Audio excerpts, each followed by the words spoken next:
Sangat diberkati oleh Tuhan Yesus Kristus. Shalom. Sekali lagi shalom. Puji nama Tuhan. Tema yang saya angkat berpegang teguhlah kepada satu Tuhan. Bapak saudara orang beriman yang sangat diberkati oleh Tuhan Yesus Kristus. Kotong biasa mendengar orang bilang berwajah dua, berbaju dua. Berwajah dua ini artinya bahwa dia punya posisi dalam suatu pekerjaan. Dia bisa saja jadi guru, tetapi juga dia melayani di gereja.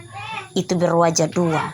Dia bisa jadi kepala desa, tetapi juga kemudian dipercayakan untuk mungkin jadi ketua BP3J, ketua panitia pembangunan, dan seterusnya. Sehingga nanti ketika dia beromong di depan umum, maka dia bilang, saya berdiri di sini berwajah dua, atas nama pemerintah tetapi juga sekaligus atas nama gereja. Berwajah dua, memiliki dua tanggung jawab atau dua kepercayaan sekaligus. Sama juga dengan halnya dalam kehidupan pelayanan. Kehidupan pelayanan tentunya bahwa kita dipercayakan, masing-masing orang diberi kepercayaan. Dan kepercayaan ini merupakan harta sejati yang perlu untuk kita pegang. Bagian firman Tuhan ini di bawah perikop hal mengumpulkan harta. Artinya berwajah dua tadi, tetapi ada hal-hal tertentu yang tentunya harus menjadi komitmen bagi kita.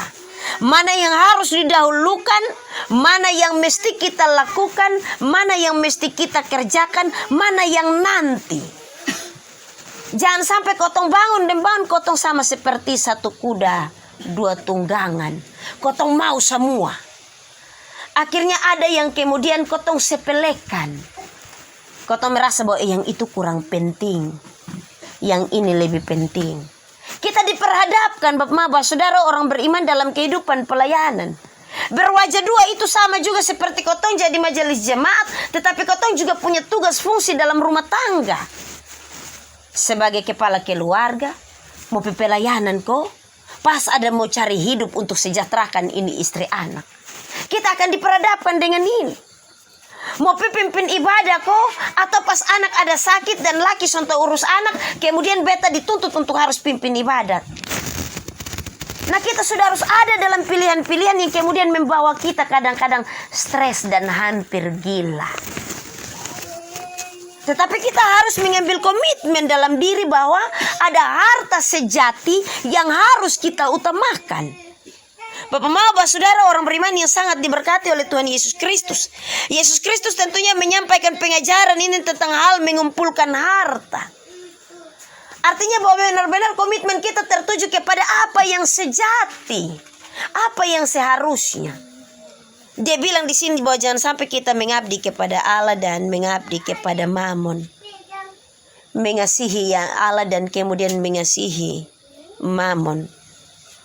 Sudah mungkin sama seperti juga kita bekerja dan mengabdi, jangan sampai kita mengabdi kepada dua Tuhan. Akhirnya kalau yang satu bikin kasih gaji lebih, kasih perhatian lebih, kemudian yang satu pun kurang, kita bilang lebih baik pembos yang itu bos betul-betul. Bisa orang suruh daripada ini bis. Kita akhirnya membeda-bedakan dan kemudian perhatian kita tidak berfokus. Kita dituntut untuk kemudian kita memberikan komitmen yang benar, mengumpulkan harta sejati yang benar. Tetapi ingat juga bahwa jangan sampai kemudian kotong bilang karena pendeta suhut begitu jadi pulang nanti kalau mau urus rumah tangga bilang jangan sekarang beta su hidup melayani sah. Bapak atur rumah tangga itu cari hal koluken un. Tadi mama penuturan liwe masih bilang tunggu bet picok amenasi dulu. Tetapi tanpa menyepelekan yang lain. Jangan sampai bilang tunggu bet picok nasi ya situ ju. Son datang. Nah itu menyepelekan yang lain. Kau sulit untuk memilih. Soal memilih ini menjadi sesuatu yang tentunya nanti akan berkecamuk dalam kotong pun diri. Beta mau bikin tapi ini menuntut. Beta son mau bikin tetapi harus. Dan tentunya bahwa ini akan berkecamuk dalam diri kita masing-masing. Bapak saudara orang beriman yang sangat diberkati Tuhan. Karena itu nasihat ini sangat berharga. Apabila kita melayani dalam persekutuan beriman, dia bilang tak seorang pun dapat mengabdi kepada dua tuan. Ini sudah jelas-jelas omong begitu. Karena jika demikian, ia akan membenci yang seorang dan mengasihi yang lain. Atau ia akan setia kepada yang seorang dan tidak mengendahkan yang lain. Kamu tidak dapat mengabdi kepada Allah dan kepada Mammon. Bapak saudara orang beriman, kotong so ada di pelayanan tahun 2023. Kotong buka pelayanan. Hari ini ada dalam perkunjungan awal tahun. Tentunya kotong sebagai penatua diaken kotong terpanggil dalam ini pelayanan. Kotong sudah harus berani untuk mengambil keputusan dalam kotong melayani. Mengambil keputusan supaya nanti kotong bisa mencapai kotong pun target pelayanan dengan maksimal. Mengambil keputusan supaya nanti kotong tidak mengecewakan jemaat. Mengambil keputusan supaya kita menjadi teladan dalam jemaat dalam persekutuan beriman. Mungkin juga kotong pun jemaat soal mau ikut di gereja karena dia bilang kau pimpin tujuh soal pergi gereja. Dia soal mau ikut dalam persekutuan ibadah begini karena bilang kau pimpin tujuh begitu. Bepun diaken juga begitu. Akhirnya orang sudah diambil dalam kehidupan persekutuan. Ini menjadi bagian terpenting untuk mari kotong mengoreksi kotong pelayanan, mengoreksi kotong pun diri, mengoreksi apa yang kotong subuat. Sehingga di tahun ini kotong bisa kembali berfokus kepada pelayanan yang sesungguhnya. Mengabdikan diri kepada satu Tuhan.